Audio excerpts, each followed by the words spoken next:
매일신문 이수지입니다. 오늘 오전 10시부터 헌법재판소에서 윤석열 대통령의 탄핵심판 7차 변론기일이 열렸습니다. 오늘 탄핵심판에서는 비상계엄 선포 전 국무회의에 참석했던 이상민 전 행안부 장관과 부정선거 의혹 관련 국정원과 선관위 간부들이 증인으로 출석했는데요. 특히 이상민 전 행안부 장관은 윤 대통령 측과 국회 측 모두 증인으로 지목되면서 그의 발언에 대한 관심이 집중되고 있는 상황입니다.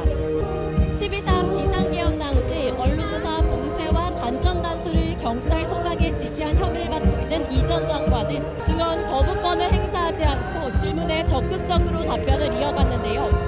그는 대통령 집무실에서 단전 단수 문건을 본 기억은 나지만 윤 대통령으로부터 단전 단수 지시를 받지는 않았다고 주장했습니다. 저는 지금 천안에 나와 있는데요. 이에 관한 천안 시민들의 이야기 한번 들어보도록 하겠습니다. 윤 대통령 탄핵 심판에 대해서 어떻게 생각하십니까? 헌법재판소는 너무 더불어민주당과 이재명의 부역자라고 생각해서 저도 많이 분노하고 있고 너무 거기에 치우쳐서 저도 매일매일 게시판에 가가지고 반대 의견도 펼치고 있고 헌법재판소에 가가지고 이거 1인 시위도 하기도 하고 그래서 앞으로는 헌법재판소 위주로 우리가 1인 시위라든지 여러 명이 모여서 의견을 많이 모아야 한다고 생각합니다. 앞으로 같은 논란이 반복되지 않기 위해 정치권이 어떤 노력을 해야 한다고 생각하십니까? 지금 정치권이라는 거는 말씀하시면 국회의원들이 말씀하시는 건데요.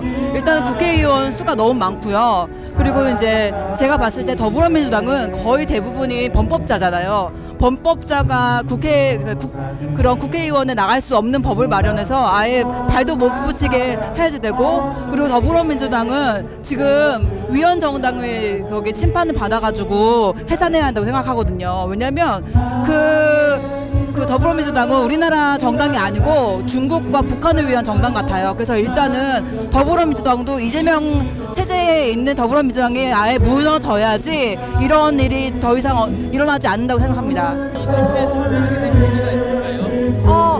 이 판단이 잘못된 판단이라고 생각을 해서 저도 조금이라도 힘을 보태고 싶어서 집회에 나오게 되었습니다. 현재 헌법재판소의 판결에 대해서는 어떻게 생각하시나요? 부당하다고 생각해요.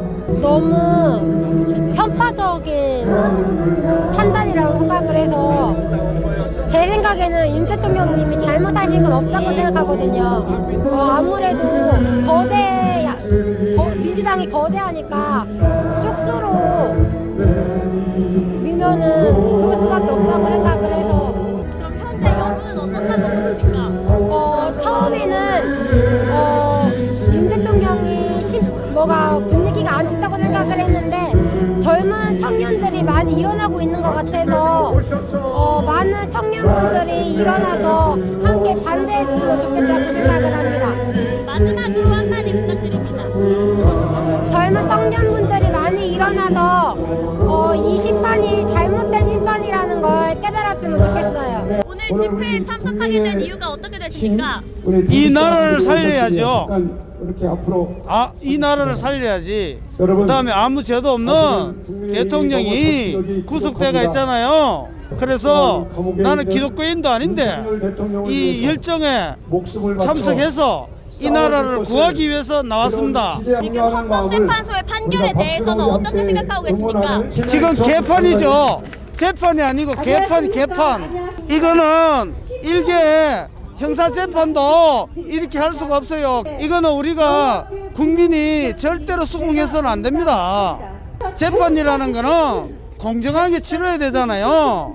그런데 대통령한테 어떤 변론을 할 기회도 주지도 않고 저거 일방적으로 전부 계획에 맞춰서 가는 이 재판이 일개 동물도 이런 재판은 하지 않을 거예요. 네, 그럼 앞으로 같은 논란이 반복되지 않기 위해서는 정치권이 어떤 점을 개선해야 된다고 생각하십니까?